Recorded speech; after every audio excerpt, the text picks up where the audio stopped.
뉴스데이스 문이야기 백브리핑 시작합니다.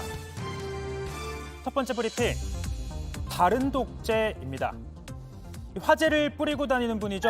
국가혁명당 허경영 대선 후보가 오늘 광주 5.18 민주묘지를 방문했습니다. 참배를 하고요. 또 그 이후에 모역을 다니며 비석을 이렇게 어루만지기도 했습니다.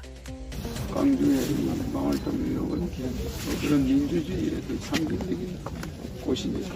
광주는 여러분들이 알지만 빛광자, 골주자. 광주는 우리의 민주화의 어머니야. 5.18 광주 묘역을 참배함에 있어서 참으로 우리가 역사가 여기는 깊다고 봐요. 이렇게 광주를 찾은 이유, 여느 대선 후보와 크게 다르지 않아 보이는데요. 그런데 말이죠. 이후 간담회에서 여러 공약들을 내놨는데 이 대통령이 되면 이렇게 하겠다고 말합니다. 대한민국의 정부는 국회의원들과 담합해가지고 국민의 오해를 짜내가지고 국민들이 지금 빚더미에 앉아있는데 국회의원 300명을 당선되면 즉시 경제 비상계획을 내려서 정신교육대 넣습니다. 네, 이런 비상계엄과 정신교육대, 이거 군사정권에서 했던 거 아닌가요? 앞서 강조한 광주정신과는 완전히 배치되는 것들인데요. 이 비상계엄은 헌법에 명시된 대통령의 권한이긴 합니다. 하지만 전시나 사변에 준하는 중대한 위험 상황에서나 행사할 수 있는 것이죠. 하지만 현대사를 돌아보면 이렇게 엄격하게 쓴 게 아니라 권력을 차지하기 위해 혹은 그 권력을 지키기 위해 쓴 게 문제가 된 겁니다. 당장 1980년에 광주를 피로 진압한 것도 전두환 정권의 비상계엄이었죠. 그런데도 허 후보는요, 자신의 공약을 두고 독재자로 해도 할 수 없습니다.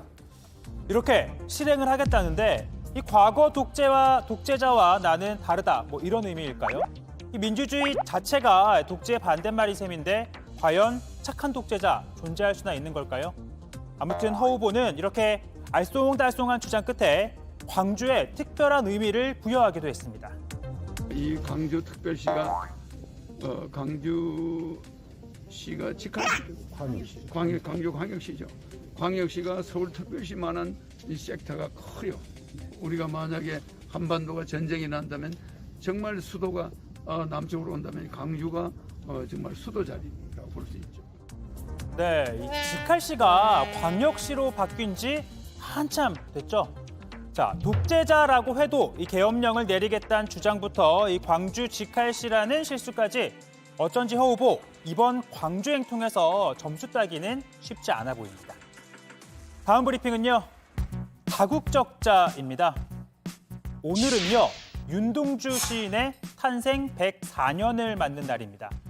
그는 1917년 만주 북간도에서 태어났는데 중국이 지난 2012년 복원한 그의 생가 앞엔 이런 비석이 있습니다.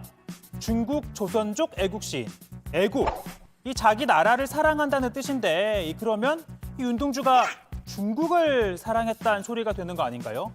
자, 중국의 이 최대 포털 사이트 바이두에 윤동주를 검색해 보면요, 국적은 중국, 민족은 조선족으로 돼 있습니다.